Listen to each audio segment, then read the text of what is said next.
último libro escrito por el pakistaní Musharraf Ali Farooqui, The Merman and the Book of Power, o El Sireno y el Libro del Poder, es una quizá contada por el autor sobre un sireno o el merman, a quien considera bien un milagro de la creación o una criatura diabólica. Bueno, primero, antes que nada, ¿qué es una quizá? La quizá es un género literario oriental, asiático, por el que se pone por escrito la tradición oral, ¿vale? Entonces aquí el autor Musharraf Ali Farooqui es un maestro de la quizá, porque recoge tradiciones tanto del urdu, que es su idioma, del árabe y del persa, ¿vale? Este libro, The Merman and the Book of Power, fue editado en el 2019 por la editorial india Aleph Book Company y es el resultado de largas horas de muy intenso estudio de todo lo que es la riquísima herencia oral y escrita de, como ya he dicho antes, de la literatura y de las tradiciones urdu, árabe y persa. Entonces, en esta quizá, Farooqui nos muestra el mundo asiático, del Asia occidental, si queremos, Pakistán, Afganistán, todo eso, incluso Irak, Irán. Entonces nos lo muestra como un lienzo, nos muestra el gran sistema de conocimiento que existe en la zona y en aquella época, porque este libro está basado hace muchos siglos. Entonces nos muestra un sistema de conocimiento que a día de hoy, para nosotros en lo que es el occidente, pues están totalmente o son comúnmente olvidados. El personaje principal de este libro es una figura real, una persona que existió, era un sabio, se llamaba Zakaria Qazwini, un sabio de la corte abasí en Bagdad, Irak.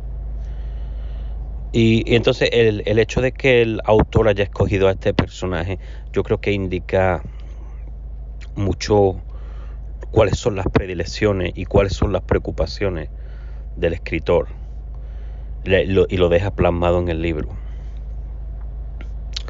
Entonces, antes he dicho que la quizá es la plasmación por escrito de la tradición oral, ¿verdad? Bueno, también se representa como una fábula o una fábula épica, en la que, por lo menos en este caso, se combina lo que es el mito con la historia para darnos una visión sobre cómo eran las civilizaciones pasadas de aquella zona y quizás sí poder reflexionar sobre la manera de vivir que tenemos nosotros en el mundo nuestro contemporáneo, para intentar romper un poco lo que son los estereotipos que puedan existir. Entonces, cuando decimos que una obra literaria es una mezcla de historia y de mito, ¿qué se busca con eso? ¿Cuál es el objetivo? Pudiera ser que la historia sea una amalgama de trocitos míticos y el mito ser una composición de actos históricos. Hay realmente una diferencia entre mito e historia, o simplemente las líneas divisorias entre mito e historia son borrosas. Finalmente, en este mundo moderno que nos ha tocado vivir, que no es más que un paradigma de etiquetas y de términos binarios, ¿dónde podemos situar a este libro? Bueno, pues vamos a decir que para Farooqui, el escritor, el único objetivo de la creación mortal no es otro que el de entretener. Entonces cuando él dice que cuando miramos la totalidad de la historia de una era o de una región o de una persona, una tribu, lo que sea, específicamente, y consideramos cómo eso es considerado, es percibido, perdón, e interpretado por diferentes personas de diferentes épocas, pues pudiéramos decir que la historia es una amalgama de pedazos de mito. El contrario también es cierto. El mito es una composición de hechos históricos, tal como se viven, como se perciben e interpretan en diferentes momentos de la historia y por supuesto por diferentes personas.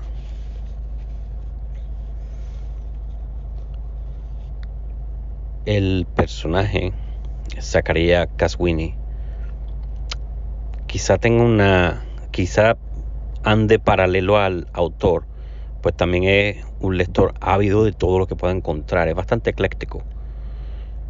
Y en esta historia en concreto está investigando,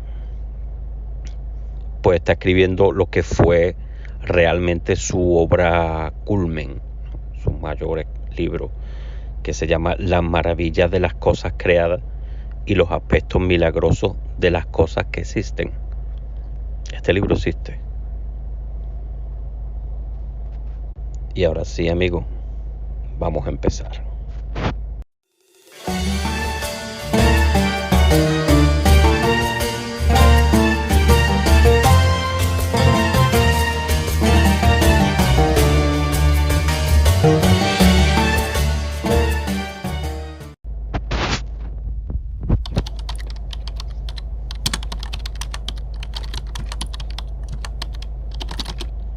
Esta quizá comienza en el año 1258, cuando los ejércitos mongoles conquistaron Bagdad.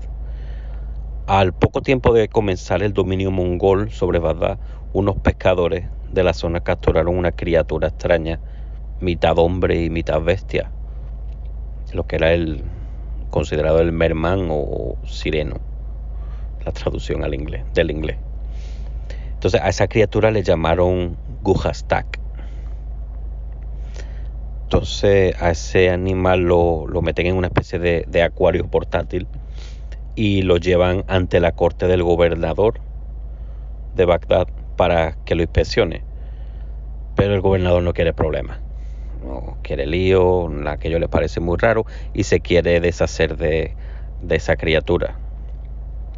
Sin embargo, Caswini, que era el principal sabio consejero de la corte y amigo personal del gobernador, le convence para que lo deje estudiar, para que lo deje observar, pues él está convencido totalmente de que esta criatura es una maravilla de la creación, que es una señal del Todopoderoso y que se ofrece a encargarse de su cuidado y de su estudio.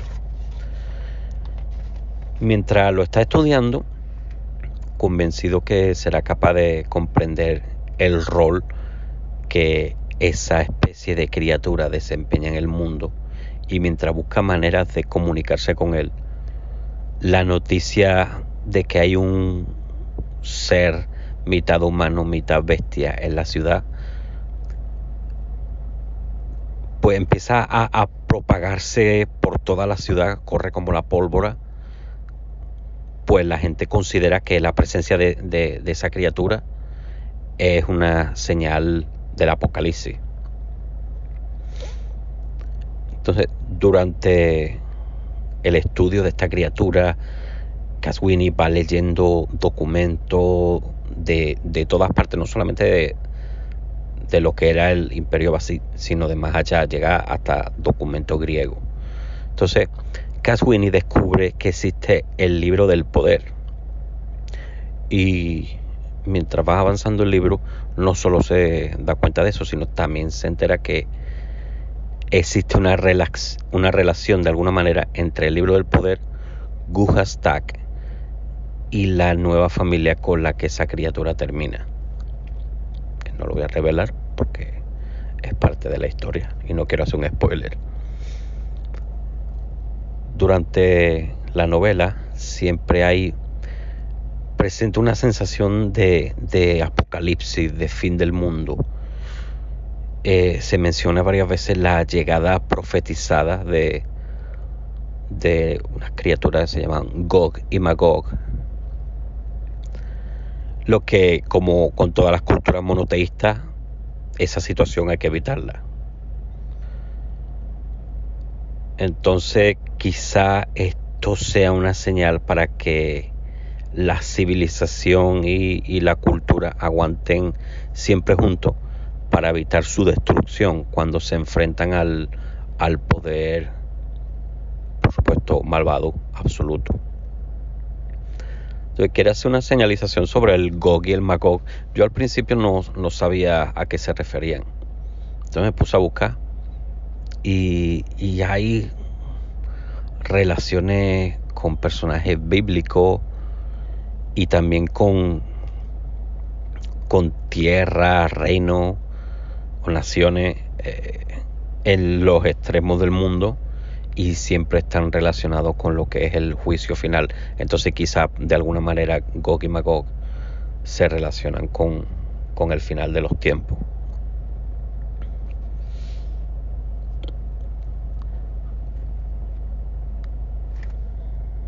Leyendo este libro,